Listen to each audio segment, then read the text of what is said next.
ಪ್ರಪಂಚ ಪರ್ಯಟನೆ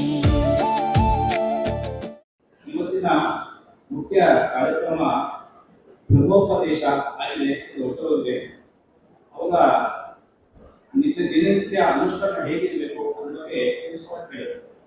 ಹಾಗಾಗಿ ಬಂದಿದ್ದೀನಿ. ನಮ್ಮ ಗುರುಗಳು ಏನ್ ಹೇಳಿದ್ದಾರೆ ಅನ್ನ ನಾನು ತಿಳಿಸ್ಕೊಡ್ತಕ್ಕಂಥ ಪ್ರಯತ್ನವನ್ನ ಮಾಡಿದೆ. ನಮ್ಗೆ ಇವತ್ತು ಉಪನಯನ ಆಗಿದೆ. ಯಾಕೆ ಉಪನಯನ ಆಗಿದೆ ಅವ್ರನ್ನ ದ್ವಿಜ ಅಂತ ಹೇಳ್ತೀವಿ. ದ್ವಿಜ ಅಂದ್ರೆ ಎರಡನೇ ಜನ್ಮ ಅಂತ. ಇವತ್ತಿಂದ ನಮ್ಗೆ ಇನ್ನೊಂದು ಜನ್ಮ ಬಂದಿದೆ ಅಂತ ಅರ್ಥ. ಮತ್ತೆ ಉಪನಯನ ಮತ್ತೆ ಇವತ್ತು ನಮ್ಮನ್ನ ಗುರುಗಳ ಸಮೀಪ ಕರ್ಕೊಂಡು ಹೋಗಿದ್ದಾರೆ ಅಂತ ಹೇಳಿ ಇವತ್ತಿಂದ ನಮಗೊಂದು ಸಂಸ್ಕಾರ ಆಯಿತು. ನಮ್ಮ ಸನಾತನ ಹಿಂದೂ ಧರ್ಮದಲ್ಲಿ ಇರ್ತಕ್ಕಂಥ ಷೋಡೋಪಚಾರ ಹದಿನಾರು ಸಂಸ್ಕಾರಗಳಲ್ಲಿ ಈ ಉಪನಯನ ಅಂತಕ್ಕಂಥದ್ದು ಬಹಳ ಮಹತ್ವವಾದ ಸಂಸ್ಕಾರ. ಇನ್ನೊಂದು ಏನು ವಿಶೇಷ ಅಂದ್ರೆ ಗರ್ಭ ಸಂಸ್ಕಾರ ಇರ್ಬೋದು, ನಾಮಕರಣ ಇರ್ಬೋದು, ಮತ್ತೆ ಮದುವೆ ಸಾಕಷ್ಟು ಸಂಸ್ಕಾರಗಳು ಇರೋದು ಆಗುತ್ತೆ. ಅದು ಉಪನಯನ ಅನ್ನೋದು ಎಲ್ಲೂ ಆಗಲ್ಲ, ಕೆಲವು ಮಾತ್ರ ಆಗುತ್ತೆ. ಇದಕ್ಕೆ ನಾವು ಅದೃಷ್ಟವಂತರು. ಇವತ್ತು ನಮ್ಗೇನು ಉಪನಯನ ಆಗಿದೆ, ಇವತ್ತು ನಮ್ಗೆ ಇದು ಒಂದು ದಿವಸದ ಕಾರ್ಯಕ್ರಮ ಅಲ್ಲ, ಒಳ್ಳೆ ಪ್ರೋಗ್ರಾಮ್ ಅಲ್ಲ. ನಮಗೆ ದಿನನಿತ್ಯ ಅನುಷ್ಠಾನ ಮಾಡಬೇಕು, ಪ್ರತಿನಿತ್ಯ ಸಂಧ್ಯಾವನೆ ಮಾಡಬೇಕು, ಸೂರ್ಯಗೆ ಅರ್ಘ್ಯವನ್ನು ಕೊಡಬೇಕು. ನಮ್ಗೆ ಇವತ್ತಿಂದ ಈ ಒಳಕಣ್ಣು ಅಂತರ್ಚಕ್ಷು ಅಂತ ಹೇಳ್ತಾರೆ. ಒಳಕಣ್ಣನ್ನ ನೋಡ್ತಕ್ಕಂಥ ಒಂದು ಭಾಗ್ಯವನ್ನ ಭಗವಂತ ಎತ್ತು ನಮಗೆ ಕರುಣಿಸಿದ್ದಾರೆ. ನಮ್ಗೆ ಯಾವ ದಿನನಿತ್ಯ ನಮಗೆ ಅನುಷ್ಠಾನ ಮಾಡಬೇಕು, ಸಂಧ್ಯಾನ ಮಾಡಬೇಕು. ಇದಕ್ಕೆ 3 ನಿಯಮಗಳಿವೆ. ಏನಂದ್ರೆ ಶ್ರವಣ, ಮನನ ಮತ್ತು ನಿಧ್ಯಾಸ. ನಾವು ಏನು ಕೇಳ್ತೀವಿ ಮೊದಲು ಕೇಳಬೇಕು, ಗುರುಮುಖಿಯನ್ನು ಕೇಳಬೇಕು, ಅಥವಾ ಪುಸ್ತಕವನ್ನ ನಾವೇನು ಹೋಗ್ತೀವಲ್ಲ ಅದನ್ನ ಅನ್ಕೊಳ್ಬೇಕು. ಜೊತೆಗೆ ಮನನ, ಮನಸ್ಸನ್ನ ತಗೋಬೇಕು. ಮತ್ತೆ ನಿಧ್ಯಾಸ, ಅದನ್ನ ಅಭ್ಯಾಸ ಮಾಡಬೇಕು. ಅಭ್ಯಾಸ ಮಾಡಲೇಬೇಕು ಪ್ರತಿನಿತ್ಯ. ಅದಕ್ಕೆ ಬೇರೆ ರೀತಿಯ ಶಾರ್ಟ್ ಕಟ್ ಇಲ್ಲ. ಪ್ರತಿನಿತ್ಯ ತ್ರಿಕಾಲ ಸಂಧ್ಯಾವನ್ನೇ ಮಾಡಬೇಕು ಅಂತ ಹೇಳಿ ನಮ್ಮ ನಿಯಮ ಹೇಳಿದೆ. ನಮ್ಮಲ್ಲಿ ನೋಡಿರ್ಬೋದು, ಈ ತ್ರಿಕಾಲ ಸಂಧ್ಯಾವನ್ನೇ ಈ ಅಧ್ಯಾತ್ಮವಂತದ್ದು ಯಾವುದೇ ಒಂದು ಸಮುದಾಯಕ್ಕಲ್ಲ, ನಮ್ಮ ಶಾಸ್ತ್ರ ಸಮಾಜಕ್ಕೂ ಕೂಡ ಇದು ಅಧಿಕಾರ ಇದೆ. ಮಹಾಭಾರತದಲ್ಲಿ, ರಾಮಾಯಣದಲ್ಲಿ ನೋಡಿರ್ಬೋದು, ಅಲ್ಲಿ ಶ್ರೀರಾಮಚಂದ್ರನಿಂದ ಹಿಡಿದು ಛತ್ರಪತಿ ಶಿವಾಜಿ ಮಹಾರಾಜರು, ವಿವೇಕಾನಂದರು ಎಲ್ಲರೂ ಕೂಡ ಪ್ರತಿನಿತ್ಯ ಅನುಷ್ಠಾನವನ್ನು ಮಾಡುತ್ತಿದ್ದರು. ಅದರಿಂದ ಆ ಒಂದು ದಿವ್ಯ ಶಕ್ತಿ ಅವರಿಗೆ ಕಾರ್ಯವಾಯಿತು. ಅದೇ ರೀತಿ ಪ್ರತಿನಿತ್ಯ ನಾವೇನು ಸಂಧ್ಯಾನಕ್ಕೆ ಹೋಗೋದ್ವಿ, ಮೊದಲು ಆಚರಣೆ ಮಾಡಬೇಕು, ಮತ್ತೆ ಸಂಕಲ್ಪ ಮಾಡಬೇಕು, ಮತ್ತೆ ಅರ್ಘ್ಯ ಕೊಡಬೇಕು, ಮತ್ತೆ ಗಾಯತ್ರಿ ಜಪವನ್ನು ಮಾಡಬೇಕು. ಇದು ಒಂದು ನಿಯಮ ಇದೆ. ಇನ್ನ ನಾವು ಒಂದು ಗುರುಮುಖಿಯನ್ನು ಕಲ್ತ್ಕೊಳ್ಬೇಕು. ಮತ್ತೆ ಇದಕ್ಕೆ ಸಂಬಂಧಪಟ್ಟಂತ ಪುಸ್ತಕ ಸಿಗುತ್ತೆ. ಆ ಪುಸ್ತಕವನ್ನು ತೆಗೆದು ನಾವು ಅಧ್ಯಯನ ಮಾಡಬೇಕು. ಒಂದು ಕಳಕಳಿಯ ಪ್ರಾರ್ಥನೆ ಇವತ್ತು ಅನುಮತಿ ತಗೊಂಡು ಹೇಳ್ತಾದ್ರಿ. ನಾವೆಲ್ಲ ಬೆಂಗಳೂರಲ್ಲಿ ಇದೀವಿ. ನಾವೆಲ್ಲ ಒಮ್ಮೆ ಶಂಕರ ಮಠ ಬೆಂಗಳೂರಿನ ಚಾಮರಾಜಪೇಟೆ ಅಲ್ಲಿ ತಾಯಿ ಶಾರದಾ ಮಾತೆಯ ಒಂದು ಆಶೀರ್ವಾದ ತಗೊಂಡು ಅಲ್ಲಿ ನೀವು ಮುಂದುವರಿಸಿ ನಾನು ಹೇಳಕ್ಕೆ ಇಷ್ಟಪಡ್ತೀನಿ. ಯಾಕೆ ಅಂತಂದ್ರೆ ನಮ್ಮ ಈ ಪರಂಪರೆ ಸಮುದಾಯ ಏನಿದೆ, ನಾವು ಶೃಂಗೇರಿ ಶಾಸ್ತ್ರಕ್ಕೆ ನಡ್ಕೋತೀವಿ. ಆ ತಾಯಿಯ ಒಂದು ಆಶೀರ್ವಾದ ನಮಗೆ ಬೇಕು. ಅಲ್ಲಿ ಸಂಕಲ್ಪ ಮಾಡಿಕೊಂಡು ನಾವು ಮುಂದುವರ್ಸೋಣ ಅಂತೇಳಿ ನಾವು ಹೇಳ್ಕೊತಾ ಇದ್ದೀನಿ. ಮತ್ತೆ ನಾವು ಇಲ್ಲಿ ಯಾರೆಲ್ಲ ಕೂತಿದ್ದೀವಿ, ಬಹಳ ಜನಕ್ಕೆ ಉಪನಯನ ಆಗಿದೆ, ಅಲ್ಲ ದಿನ ಅನುಷ್ಠಾನ ಮಾಡ್ತಾ ಇಲ್ಲ, ದಿನ ಸಂಧ್ಯಾವನೆ ಮಾಡ್ತಿಲ್ಲ. ಅವರು ಸಹ ಪ್ರತಿನಿತ್ಯ ಮಾಡಬೇಕು ಅಂತ ಕೇಳ್ಕೊತಾರೆ. ಯಾಕೆ ಅಂತಂದ್ರೆ ಇಷ್ಟೊತ್ತು ನಾವು ಕೇಳ್ಕೊಂಡು ಬಂದ್ವಿ, ಶಾಸ್ತ್ರ ಸಮಾಜದಲ್ಲಿ ಯಾವ ರೀತಿ ನಾವು ಸಮಾಜವನ್ನ ರಕ್ಷಣೆ ಮಾಡ್ತಾ ಇದೀವಿ ಅಂತ. ನಮಗೆ ಯಾವ್ದೆಲ್ಲ ಒಂದು ಉಪನಯನ ಆಗಿದೆ, ಹಿಂದೆ ಆಗಿದೆ, ನಮ್ಮ ಆದ್ಯ ಕರ್ತವ್ಯ ಏನು ಅಂದ್ರೆ ಆಪ್ತ ರಕ್ಷಣಾ ಅಂತ ಹೇಳಿ. ಆಪ್ತ ರಕ್ಷಣಾ ಅಂದ್ರೆ ಯಾರು ಕಷ್ಟದಲ್ಲಿ ಇರ್ತಾರೆ ಅವರಿಗೆ ನಾವು ರಕ್ಷಣೆ ಕೊಡುವಂಥದ್ದು ನಮ್ಮ ಒಂದು ಆದ್ಯ ಕರ್ತವ್ಯ. ಇದನ್ನ ನಾವು ತಲುಪಬೇಕು. ಮತ್ತೆ ಯಾವ್ದು ಆಯ್ತದೆ ಅವರು ಸಾಕಷ್ಟು ನಿಯಮಗಳಲ್ಲಿ ಒಂದು ಇಂದ್ರಿಯ ನಿಗ್ರಹ ಅಂತ ಕೇಳೋದು. ಇಂದ್ರಿಯ ನಿಗ್ರಹಗಳನ್ನ ಮಾಡಬೇಕು. ಒಂದು ಏಕಾದಶಿ ಉಪವಾಸ ಅಂತ ಕೇಳಿದ್ರಲ್ಲ, ಏಕಾದಶಿ ಅಂತ 11 ಅಲ್ಲಿ ಊಟ ಬಿಡೋದು ಅಷ್ಟೇ ಅಲ್ಲ, 11 ರೀತಿಯ ಒಂದು ವ್ರತ ಅದು. ನಮ್ಮ ಹಿಂದೆಗಳು ಪಂಚೇಂದ್ರಿಯಗಳು ಕರ್ಮೇಂದ್ರಿಯಗಳು ಇದರ ನಿಗ್ರಹ ಮಾಡುವಂಥದ್ದು ನಮ್ಮ ಕರ್ತವ್ಯ ಇದೆ. ಕೊನೆಯಲ್ಲಿ ಒಂದೇ ಒಂದು ರಾಮಾಯಣದ ಒಂದು ಘಟನೆ ಬರುತ್ತೆ, ಅದನ್ನು ನಾನು ಹೇಳಿ ಮುಗಿಸ್ತೀನಿ ಒಂದೇ ನಿಮಿಷ. ನಮ್ಗೆ ಎಲ್ಲರೂ ಕೂಡ ಯಶಸ್ವಿ ಆಗ್ಬೇಕು ಅಂತೇಳಿ ನಮ್ಗೆ ಇಚ್ಛೆ ಇದೆ. ನಾವ್ ಏನೆಲ್ಲ ಕೆಲಸ ಮಾಡಿದ್ರು ಕೂಡ ಸಕ್ಸಸ್ ಅನ್ನೋದು ಆಗ್ಬೇಕು. ನಮ್ಗೆ ಬರುವಂತ ಕೈಕಾಲ ಕೊಟ್ಟಿದ್ದಾನೆ, ಒಂದು ಒಳ್ಳೆ ಜನ್ಮ ಕೊಟ್ಟಿದ್ದಾನೆ, ಎಲ್ಲರೂ ಬಂದಿದ್ದು ಸಕ್ಸಸ್ ಆಗೋದಕ್ಕೆ. ಯಶಸ್ವಿ ಆಗ್ಬೇಕಂದ್ರೆ ಏನ್ ಮಾಡ್ಬೇಕು? ಇದು ರಾಮಾಯಣದಲ್ಲಿ ಒಂದು ಪ್ರಸಂಗ ಬರುತ್ತೆ, ಅದು ಹೇಳಿ ನನ್ನ ಮಾತು ಮುಗಿಸ್ತೀನಿ. ರಾವಣನ ಹೆಂಡತಿ ಮಂಡೋದರಿ ಒಮ್ಮೆ ಯೋಚನೆ ಮಾಡ್ತಾರೆ, ನನ್ನ ಗಂಡ ರಾವಣ ಬಹಳ ಮಾಯಾವಿ, ಅವನಿಗೆ ಎಲ್ಲ ಶಕ್ತಿಗಳು ಇದೆ, ಆದರೆ ರಾಮನ ಸೋಲ್ಸಕ್ ಆಗ್ಲಿಲ್ಲ. ಎಂತೆಂತ ರಾಜ ಮಹಾರಾಜನ ಸೋಲ್ಸಿದಾನೆ, ರಾಮನ ಯಾಕೆ ಸೋಲ್ಸಕ್ಕಾಗಿಲ್ಲ ಅಂತ ಪ್ರಶ್ನೆ ಬರುತ್ತೆ. ಒಮ್ಮೆ ಅನ್ಸುತ್ತೆ ಮಂಡಲರಿಗೆ, ಅದು ಯಾರು ರಾಮ ನೋಡ್ಲೇಬೇಕು, ಅವನು ಹೇಗಿದ್ದಾರೆ ನೋಡ್ಲೇಬೇಕು. ನನ್ನ ಗಂಡ ರಾಮನ ಅವನ ಎಲ್ಲಕ್ಕೆ ಬಿಡ್ತಾ ಇಲ್ವಲ್ಲ, ಹೀಗೆ ಮಾಡಿದಲ್ಲ ನೋಡ್ಬೇಕು ಅಂತ ಹೇಳಿ ಒಮ್ಮೆ ಹೋಗ್ತಾರೆ. ಆ ರಾಮ ಇರ್ತಕ್ಕಂಥ ಬಿಡಾರಕ್ಕೆ ಹೋಗ್ತಾನೆ. ಹೋಗುತ್ತಾಗೆ ರಾಮ ಆ ಮಂಡೋದರಿಯ ನೆರಳು ಬರ್ತದಕ್ಕೆ ಹೆಜ್ಜೆ ಹಿಂದೆ ಹೋಗ್ತಾನೆ. ಯಾಕೆ ಅಂದ್ರೆ ರಾಮನ ಒಂದು ಸಂಕಲ್ಪ ಪರಿಸ್ಥಿತಿಯರ ನೆರಳು ಸಹ ಬೀಳಬಾರದು. ಅಷ್ಟಕ್ಕೆ ಗೊತ್ತಾಗುತ್ತೆ ಮಂಡೋದರಿಗೆ ರಾಮ ಯಾಕೆ ಯಶಸ್ವಿ ಆಗಿರೋದು ಅಂದ್ರೆ ವೈಯಕ್ತಿಕ ಚಾಣಕ್ಯ, ಪರ್ಸನಲ್ ಕ್ಯಾರೆಕ್ಟರ್, ಇದರಿಂದ ಯಶಸ್ವಿ ಆಗಿದ್ದಾನೆ ಅಂತ ಹೇಳಿ ಆ ಮಂಡೋದರಿಗೆ ಗೊತ್ತಾಗುತ್ತೆ. ಆ ರಾಮನಿಗೆ ನಮಸ್ಕಾರ ಮಾಡಿ. ಹಾಗಾಗಿ ನಾವು ಜೀವನದಲ್ಲಿ ಯಶಸ್ವಿ ಆಗ್ಬೇಕಾ, ನಮ್ಮ ಪರ್ಸನಲ್ ಕ್ಯಾರೆಕ್ಟರ್ ಶುದ್ಧವಾಗಿರುತ್ತೆ. ಇದನ್ನ ನಾವು ಶುದ್ಧವಾಗಿ ಇಟ್ಕೋಬೇಕಂದ್ರೆ ಪ್ರತಿನಿತ್ಯ ಅನುಷ್ಠಾನ ಮಾಡಬೇಕು. ಶ್ರವಣ ಮನನ ನಿಧಿಧ್ಯಾಸ ಇದು ಮಾಡಬೇಕು. ಅವಾಗ ನಮ್ಮ ಇಂದ್ರಿಯಗಳು ನಿಗ್ರಹ ಇರುತ್ತೆ. ಇದು ಒಳ್ಳೆ ಭೋಗವಲ್ಲ, ನಮ್ಮ ಕೊನೆಯ ಇರೋದು ಕೂಡ ನಾವು ಧರ್ಮರಕ್ಷಣೆಗಾಗಿ ನಾವು ನಮ್ಮ ಕರ್ತವ್ಯಗಳನ್ನ ನಾವು ನಿಭಾಯಿಸಬೇಕು, ಧರ್ಮರಕ್ಷಣೆಯನ್ನು ಮಾಡಬೇಕು.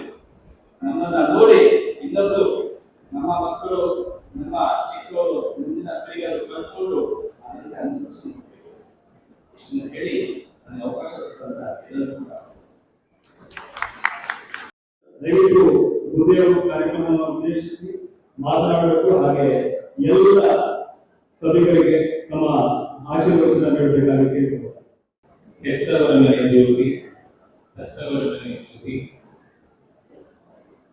ಗುರು ಮನೆಗೂ ಜ್ಯೋತಿ, ಅರಮನೆಗೂ ಜ್ಯೋತಿ, ಬಡವರ ಮನೆಗೂ ಜ್ಯೋತಿ, ದೊಲಿಗರ ಮನೆಗೂ ಜ್ಯೋತಿ. ತಿಪ್ಪೆ ಮೇಲೆ ಹಚ್ಚಿಟ್ಟರು ಭಿನ್ನ ಭೇದವಿಲ್ಲದೆ ಉಳಿಯುವ ಪರಂಜ್ಯೋತಿ ಮಂಟೇಸ್ವಾಮಿ ಪಾರ್ಟಿ ನಮಸ್ಕರಿಸಿ ಇವತ್ತಿನ ಉತ್ತಮವಾದಂತಹ ಕಾರ್ಯಕ್ರಮದಲ್ಲಿ ಭಾಗವಹಿಸಲು ವೇದಿಕೆ ಮೇಲೆ ಆಸೀನರಾಗಿರುವಂತಹ ಎಲ್ಲ ಗುರು ಹಿರಿಯರೇ, ಬಂಧುಗಳೇ, ಅದರ ಜೊತೆಗೆ ಈ ಕಾರ್ಯಕ್ರಮದಲ್ಲಿ ಒಂದು ಸ್ಫೂರ್ತಿ ತುಂಬಿ ತಾವೆಲ್ಲರೂ ಬಂದು ಇಲ್ಲಿ ಭಾಗವಹಿಸಿದರೆ ಒಂದು ಸಂತೋಷದ ವಿಚಾರ. ಅರಮನೆ ಮೈದಾನದಲ್ಲಿ ನಮ್ಮ ಕರ್ನಾಟಕ ಅರಸು ಮತ್ತು ರಾಜು ಕ್ಷತ್ರಿಯ ಪ್ರತಿಷ್ಠಾನ ಆಯೋಜಿಸಿರುವಂತಹ ಸಾಮೂಹಿಕ ಬ್ರಹ್ಮೋಪದೇಶ ಸಮಾರಂಭದಲ್ಲಿ ಭಾಗವಹಿಸಲು ನನಗೂ ಒಂದು ಅವಕಾಶ ಸಿಕ್ಕಿರೋದು ನನ್ನ ಒಂದು ಭಾಗ್ಯ ಅಂತ ನಾನು ಭಾವಿಸ್ತೇನೆ. ಈ ದಿನ ಈ ಒಂದು ಸಂಘಟನೆಯಿಂದ ಸುಮಾರು 55 ಕುಟುಂಬಗಳಿಗೆ ಒಂದು ಅನುಕೂಲ ಮಾಡಿಕೊಟ್ಟಿರುವಂತದ್ದು ಮೆಚ್ಚಬೇಕಾಗಿರುವಂತಹ ವಿಚಾರ.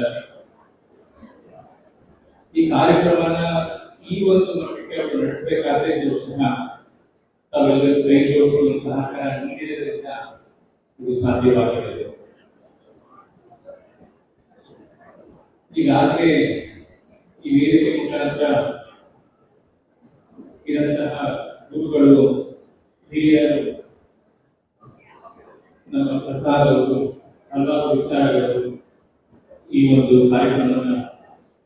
ಕಾರ್ಯಕ್ರಮಕ್ಕೆ ಸಂಬಂಧಪಟ್ಟ ಹಾಗೆ ನಮ್ಮ ಸಮುದಾಯದ ಬಗ್ಗೆ ಮತ್ತು ನಮ್ಮ ಜೀವನವನ್ನು ಯಾವ ರೀತಿ ರೂಪಿಸ್ಕೊಂಡು ಹೋಗ್ಬೇಕು ಅನ್ನೋದ್ರ ಬಗ್ಗೆ ವಿಚಾರಗಳನ್ನ ಅವರು ನಮಗೆ ತಿಳಿಸಿದ್ದಾರೆ. ಒಂದು ವಿಚಾರ ನನ್ನ ಕಡೆಯಿಂದ ಅದು ನನ್ನ ಒಂದು ಅನುಭವದ ಮುಖಾಂತರ ನಮ್ಮ ಜೊತೆಗೆಲ್ಲ ಇವತ್ತು ಹಂಚಿಕೊಳ್ಳಲು ಇಷ್ಟಪಡ್ತೀನಿ. ಬಹುಶಃ ಇವತ್ತಿನವರೆಗೆ ಒಂದು ಸಭಾ ಕಾರ್ಯಕ್ರಮದಲ್ಲಿ ಅವತ್ತು ನನ್ನ ಜೀವನದ ಬಗ್ಗೆ ನಾನು ಯಾವತ್ತೂ ಹೇಳ್ಕೊಂಡಿರಲಿಲ್ಲ. ಇವತ್ತು ಏನೇನು ಹಂಚ್ಕೋತಿದ್ದೀನಿ ಅಂತ ಹೇಳಿದ್ರೆ, ಇವತ್ತು ಇಲ್ಲಿ ನಡೆದಂತಹ ಕಾರ್ಯಕ್ರಮ ನನ್ನ ಜೀವನವನ್ನ ಯಾವ ರೀತಿ ರೂಪಿಸಿದೆ ಅಂತ ನಮ್ಮ ಜೊತೆ ಹಂಚ್ಕೋಬೇಕು. ಈ ಸಂದರ್ಭದಲ್ಲಿ ನನಗೆ 9ನೇ ವಯಸ್ಸಲ್ಲಿ 1991ರಲ್ಲಿ ನಮ್ಮ ದೊಡ್ಡಮ್ಮ ಗಾಯತ್ರಿ ದೇವಿಯವರ ಪುತ್ರರಾದಂತಹ ಕಾಂತರಾಜ್ ಜೊತೆ ಮೈಸೂರಲ್ಲಿ ಅರಮನೆಯ ಕಲ್ಯಾಣ ಮಂಟಪದಲ್ಲಿ ಉಪನಯನ ಕಾರ್ಯಕ್ರಮ ನಡೆದಿತ್ತು. ಅವಾಗ 9 ವರ್ಷ. ಅದಾದ ನಂತರ 1994ರಲ್ಲಿ ನಮ್ಮ ನೀರುಗಾರರ ಸಂಪ್ರದಾಯದ ಪ್ರಕಾರ ನನಗೆ ಒಂದು ನೀರುಗಾರಿಕೆಯನ್ನ ಮಾಡಿ ಬೀದಿ ಬೊಪ್ಪೆಗೌಡಪುರದ ಮಂಟೇಸ್ವಾಮಿ ಮಠದಲ್ಲಿ ನನ್ನ ತಂದೆಯವರು ಉಪದೇಶ ನೀಡಿಕೊಟ್ಟರು. 1995ರಲ್ಲಿ ನನ್ನ 14ನೇ ವಯಸ್ಸಿಗೆ ನನ್ನ ತಂದೆಯನ್ನು ಕಳ್ಕೊಂಡೆ. ಅದಾಗಿ ಒಂದೂವರೆ ತಿಂಗಳಿಗೆ 1996ರಲ್ಲಿ 14ನೇ ವಯಸ್ಸಿಗೆ ನಾನು ಮಂಟೇಸ್ವಾಮಿ ಮಠದ ಮಠಾಧಿಪತಿಯಾಗಿ ನನಗೆ ಒಂದು ಪಟ್ಟಾಭಿಷೇಕ ಆಗುತ್ತೆ. 30 ವರ್ಷ ಆಗಿದೆ ಇವತ್ತಿಗೆ. ಹಲವಾರು ವರ್ಷಗಳನ್ನ ಎದುರಿಸಿದ್ದೀನಿ. ಏನು ಪ್ರತಿಯೊಬ್ಬರು ತನ್ನ ಮಕ್ಕಳುಗಳಿಗೆ ಏನು ಸುಖ ಸಂತೋಷನ ಅನುಭವಿಸಿದ್ದೀನಿ ಅದನ್ನ ನಾನು ಕೂಡ ಅನುಭವಿಸಿದ್ದೀನಿ. ಇಲ್ಲೇ ಬೆಂಗಳೂರಲ್ಲೇ ವಿದ್ಯಾಭ್ಯಾಸನ ಕಂಪ್ಲೀಟ್ ಮಾಡಿ ನಾನೊಂದು ಲಾ ಡಿಗ್ರಿ ತಗೊಂಡು ಅಡ್ವೊಕೇಟ್ ಆಗಿ ಪ್ರಾಕ್ಟೀಸ್ ಮಾಡಬೇಕು. ಸಂಸಾರದಲ್ಲಿದ್ದಂತಹ ಜವಾಬ್ದಾರಿಗಳನ್ನು ನನ್ನ ಕೈಲಾದಷ್ಟು ಅಲ್ಲೂ ನಾನು ನಡೆಸ್ಕೊಂಡು ಬಂದಿದ್ದೀನಿ. ಮುಖ್ಯವಾಗಿ ನಮ್ಮ ಹಿರಿಯರ ಒಂದು ಮಾರ್ಗದರ್ಶನದಿಂದ ನನ್ನ ಮಠದಲ್ಲಿರುವಂತಹ ಜವಾಬ್ದಾರಿಗಳನ್ನ, ಅದರ ಜೊತೆಗೆ ನನ್ನ ಕುಟುಂಬ, ನನ್ನ ಮಕ್ಕಳು ಅವ್ರು ಮಾಡಿದಂತಹ ತ್ಯಾಗದಿಂದ ಅಲ್ಲೂ ನನ್ನ ಜವಾಬ್ದಾರಿಗಳನ್ನ ಇವತ್ತಿನವರೆಗೆ ನಡೆಸ್ಕೊಂಡು ಬಂದಿದ್ದೀನಿ. ಸೊ ಇದೆಲ್ಲ ಏನೇನು ಆಯಿತು ಅಂತ ಹೇಳಿದ್ರೆ, ಬಹುಶಃ ಇವೆರಡು 1991ರಲ್ಲಿ ನನಗೆ ಬ್ರಹ್ಮೋಪದೇಶ ಆಗಿತ್ತು. ಮತ್ತೆ 1994ರಲ್ಲಿ ನನಗೆ ನಮ್ಮ ನೀರಾವರಿ ಸಂಪ್ರದಾಯದ ಪ್ರಕಾರ ಆಗಿರುವ ಉಪದೇಶ. ಇವೆರಡೂ ನನಗೆ ಆ ಒಂದು ಬೇಕಾದಂತಹ ಒಂದು ಡಿಸಿಪ್ಲಿನ್, ಒಂದು ಆತ್ಮಸ್ಥೈರ್ಯ ಇದನ್ನೆಲ್ಲ ತುಂಬಿಕೊಟ್ಟು ನಮ್ಮ ಕುಟುಂಬದಲ್ಲಿರುವಂತಹ ಹಿರಿಯರನ್ನ, ಗುರುಗಳನ್ನ ಗೌರವಿಸಿ ಅವರ ಒಂದು ಮಾರ್ಗದರ್ಶನಗಳನ್ನ ಪಡ್ಕೊಂಡು ಏನೇ ಕಷ್ಟಗಳು, ಏನೇ ತೊಂದರೆಗಳಾದರೂ ಅದನ್ನ ನಿಂತು ನಿಭಾಯಿಸಿ ನಡ್ಸ್ಕೊಂಡು ಬರೋದಕ್ಕೆ ಅದೊಂದು ಅಡಿಪಾಯ ಆಯಿತು. ಈಗ ನಮ್ಮ ಪ್ರಸಾದ್ ಅವರು ಹೇಳಿದ್ರು, ಪ್ರತಿದಿನ ಅನುಷ್ಠಾನ. ಬೆಳಗ್ಗೆ ಎದ್ದಾಗ ನಮ್ಮ ಮನೆಯಲ್ಲಿರುವಂತ ಹಿರಿಯರಿಗೆ ಕೈ ಹೋಗುದು, ದೇವರ ಮನೆಗೆ ಹೋಗಿ ಒಂದು 5-10 ನಿಮಿಷ ನಿಂತು ಆ ಭಗವಂತನ ನಮ್ಮ ಕೃತಜ್ಞತೆಗಳನ್ನ ಅವನಿಗೆ ಸಲ್ಲಿಸಿ, ನಮ್ಮ ಮನಸ್ಸಿಗೆ ಏನಿದೆ ಅವತ್ತಿನ ಕಾರ್ಯಗಳು, ಕೆಲಸಗಳನ್ನ ಅದನ್ನ ನಾವು ಮನಸ್ಸು ಯೋಚನೆ ಮಾಡಿಕೊಂಡು ಆಗಿರುವಂತಹ ಉದ್ದೇಶ ಪ್ರಕಾರ ಜಪ ಮಾಡಿ, ಅವತ್ತಿನ ದಿನ ಸಂಜೆ ಕೂಡ ಮನೆ ದೀಪ ಸಮಯದಲ್ಲಿ ಅವತ್ತು ಆಗಿರುವಂತಹ ಕೆಲಸ ಕಾರ್ಯಗಳನ್ನ ಭಗವಂತನಿಗೆ ಅರ್ಪಿಸ್ಬಿಟ್ಟು ಮುಂದಕ್ಕೆ ಕಾಪಾಡ್ಕೊಂಡು ಹೋಗ್ಬೇಕಂತ ನಾವು ಹೇಳ್ಕೊಂಡು ಯಾವಾಗ ಪ್ರತಿನಿತ್ಯ ನಾವು ಪ್ರಾರಂಭ ಮಾಡ್ತೀವೋ ಅದು ಕಡೆ ಕಾಲದವರೆಗೂ ನಮ್ಮ ರಕ್ಷಣೆ ಮಾಡುತ್ತೆ ಅಂತ ನಾನು ಹೇಳ್ತೀನಿ. ನಾವೇನು ಒಂದು ಡಿಸಿಪ್ಲಿನ್, ಈ ಒಂದು ಬ್ರಹ್ಮೋಪದೇಶ ನಮ್ಮ ಹಿಂದೆ ನಡ್ಕೊಂಡು ಬಂದಿರುವಂತಹ ಪರಂಪರೆಗಳಲ್ಲಿ ಹಿರಿಯರಿಗೆ ಕೊಡಬೇಕಾಗಿರುವಂತಹ ಗೌರವ ಇರಬಹುದು, ನಮ್ಮ ಮಾತಿಗೆ ಯಾವ ರೀತಿ ನಾವು ನಡ್ಕೋಬೇಕು ಅನ್ನೋದನ್ನ ಎಲ್ಲೂ ಒಂದು ಸುಳ್ಳು ಹೇಳದೆ ಒಂದು ನಮ್ಮ ಜೀವನವನ್ನ ಇನ್ನೊಬ್ಬರಿಗೆ ತೊಂದರೆ ಕೊಡದೆ ನಾವು ಯಾವತ್ತು ನಡ್ಸ್ಕೊಂಡು ಹೋಗ್ತೀವೋ ಅವತ್ತು ಒಂದು ನೆಮ್ಮದಿಯಿಂದ ನಾವು ಸೇರ್ಕೋಬಹುದು. ನಾವು ಏನಿಲ್ಲಿ ನಮ್ಮ ಆಸ್ತಿ ಇರ್ಬೋದು, ನಮ್ಮ ಅಂತಸ್ತು ಏನೇ ಇರ್ಬೋದು ಎಲ್ಲ ನಾವು ಬಿಟ್ಟು ಹೋಗೋದು, ಅದನ್ನ ಯಾರು ನೆನೆಯೋದಿಲ್ಲ. ಮತ್ತೆ ನಾವು ಏನ್ ಕೆಲಸ ಕಾರ್ಯಗಳನ್ನ ಮಾಡಿರ್ತೀವೋ ಒಳ್ಳೇದು ಕೆಟ್ಟದು, ನಾವು ಹೋಗಲ್ಲ ಅದನ್ನ ಪ್ರತಿಯೊಬ್ಬರು ಇಂಗ್ಲಿಂದ ಮಾಡ್ಕೊಂಡು ಹೋಗಿದೆ ಅಂತ ಹೇಳ್ತಾರೆ. ಒಳ್ಳೆ ಕೆಲಸ ಕಾರ್ಯಗಳಾದ್ರೆ 100 ವರ್ಷ ನಿಮ್ಮನ್ನ ನೆನೆಸ್ಕೋತಾರೆ, ಇಲ್ಲ ಅಂತ ಹೇಳಿದ್ರೆ ಅದನ್ನ ತುಂಬಾ ಬೇಗ ಮರೆತು ಬಿಡ್ತಾರೆ. ಸೊ ತಾವೆಲ್ಲರೂ ಇಲ್ಲಿ ಯುವಕರಿದ್ದಾರೆ, ಇವತ್ತೇನು ಉದ್ದೇಶ ಆಗಿದೆ ಇದನ್ನ ತಪ್ಪದೆ ಕೈಲಿ ಆದಷ್ಟು ತಾವೆಲ್ಲರೂ ಆ ಒಂದು ಅಭ್ಯಾಸನ ಪ್ರತಿನಿತ್ಯ ನಡೆಸ್ಕೊಂಡು ಹೋಗಿ, ಎಷ್ಟೇ ಕಷ್ಟ ಆಗಲಿ ನೀರಿನ ತೊಂದರೆಗಳಾಗಲಿ, ಒಂದು ಬೆಳಗ್ಗೆ ದೀಪ ಹಚ್ಚಿ ಸಂಜೆ ದೀಪ ಹಚ್ಚಿ ಕೈ ಮುಗಿದು ಒಂದು ಜಪ ಮಾಡ್ಕೊಂಡು ಹೋಗೋದ್ರಲ್ಲಿ ನಿಮ್ಮ ಎಲ್ಲ ಕಾರ್ಯಗಳಲ್ಲಿ, ನಿಮ್ಮ ಜೀವನದಲ್ಲಿ ನಿಮ್ಮ ನಾಳೆ ಸಂಸಾರಗಳಾಗ್ತೀರಿ, ಸಂಸಾರ ನಡೆಸಿರ್ಬೋದು, ಅದಾದ ನಂತರ ನೀವು ಕೆಲಸ ಕಾರ್ಯಗಳು ಕೊಡ್ತೀರಿ, ಮುಂದಕ್ಕೆ ನಿಮ್ಮ ಮಕ್ಕಳುಗಳಿಗೆ, ನಿಮ್ಮ ತಂದೆ ತಾಯಿಗಳಿಗೆ ನೀವು ಒಂದು ಸಪೋರ್ಟ್ ಆಗಿ ಬೆನ್ನೆಲುಬಾಗಿ ನಿಂತ್ಕೊಂಡಿರ್ಬೋದು. ಸಮಾಜದಲ್ಲಿ ನೀವು ಕೊಡಬೇಕಾಗಿರುವಂತಹ ಕೊಡುಗೆಗಳನ್ನ ಅದು ಚಿಕ್ಕದಿರ್ಬೋದು ದೊಡ್ಡದಿರ್ಬೋದು, ಇದನ್ನೆಲ್ಲ ಇವತ್ತು ನಿಮ್ಗೆ ಏನು ಅವಕಾಶ ಸಿಕ್ಕಿದೆ ಇದು ಒಂದು ಅಭಿಪ್ರಾಯ ಆಗುತ್ತೆ. ಇದನ್ನ ದಯವಿಟ್ಟು ನಾವು ಪಾಲಿಸಬೇಕು ಅಂತ ಹೇಳ್ಕೊತಾ ಇದ್ದೀವಿ. ತಾವೆಲ್ಲರೂ ಹಿರಿಯರು ಕೂಡ ಅವರಿಗೆ ಆದಷ್ಟು ಸಪೋರ್ಟ್ ಮಾಡಿ, ಎನ್ಕರೇಜ್ ಮಾಡಿ, ನಿಮ್ಮ ಮಕ್ಕಳಿಗೆ ಜೊತೆಗಿರುವಂತವರು ಇದರಲ್ಲಿ ಆಚರಣೆಗಳಿಂದ ಆ ವಿಚಾರನ ಅವರು ತಿಳಿಸ್ಕೊಟ್ಟು ಅವ್ರ ಕೈಲಿ ಆದಷ್ಟು ನೀವು ಸಪೋರ್ಟ್ ಮಾಡಿ ಅವ್ರಿಗೂ ನಡ್ಸ್ಕೊಂಡು ಹೋಗೋ ತರ ಮಾಡ್ಕೊಡ್ತೀವಿ. ತುಂಬಾ ಒಂದು ಅನುಕೂಲ ಆಗುತ್ತೆ. ಇನ್ನು 1000 ವರ್ಷ ನಮ್ಮ ಹಿರಿಯರು ನಡ್ಸ್ಕೊಂಡು ಬಂದಿರುವಂತಹ ನಮ್ಮ ಪರಂಪರೆಗಳನ್ನ ನಮ್ಮ ಯುವಕರಿಗೆ ಕೊಟ್ಟು ಅವರು ಅದನ್ನು ನಡೆಸ್ಕೊಂಡು ಹೋಗ್ಬೋದು ಈ ಒಂದು ನಿಟ್ಟಿನಲ್ಲಿ. ನಮ್ಮ ದಿನೇಶ್ ಅವರು ಮತ್ತೆ ಅವರ ಸಹಪಾಠಿಗಳು ಕರ್ನಾಟಕ ಹಸು ಮತ್ತು ಪ್ರಾಮುಖ್ಯತೆ ಪ್ರತಿಷ್ಠಾನದ ಎಲ್ಲ ಪದಾಧಿಕಾರಿಗಳು ತುಂಬಾ ಶ್ರಮ ಪಟ್ಟು ಈ ಕಾರ್ಯಕ್ರಮವನ್ನ ವರ್ಷ ನಡೆಸ್ಕೊಂಡು ಬರ್ತಾ ಇದ್ದಾರೆ. ಮುಂದೆ ಕೂಡ ನಾವೆಲ್ಲರೂ ಸೇರಿ ಅವ್ರಿಗೆ ಆದಷ್ಟು ಒಂದು ಬೆಂಬಲ ಕೊಟ್ಟು ಅದರ ಜೊತೆಗೆ ಇಂತಹ ಕಾರ್ಯಗಳು ಎಲ್ಲೆಲ್ಲಿ ನಡೆಯುತ್ತೆ ನಾವೆಲ್ಲರ ಜೊತೆಗೆ ಸೇರಿ ಕೈ ಜೋಡಿಸಿ ಈ ಸಣ್ಣ ಪುಟ್ಟ ಸಮುದಾಯ ಅನುಕೂಲಬೇಡ, ನಮ್ಮ ಶಕ್ತಿ ಮೀರಿ ನಾವು ಎಷ್ಟು ಮಾಡೋಕ್ಕಾಗತ್ತೆ, ಯಾವುದೇ ಒಂದು ಆಸೆಗಳನ್ನ ಇಟ್ಕೊಳ್ಳದೆ ನಾವೆಲ್ಲರ ಜೊತೆಗೆ ನಿಸ್ವಾರ್ಥವಾಗಿ ನಾವೆಲ್ಲರೂ ಸೇವೆ ಸಲ್ಲಿಸಿ ನಮ್ಮ ಈ ಒಂದು ಜನಾಂಗನ ಮುಂದಕ್ಕೆ ಒಂದು ಏಳಿಗೆ ಮಾಡೋದಕ್ಕೆ ಕೈ ಜೋಡಿಸೋಣ.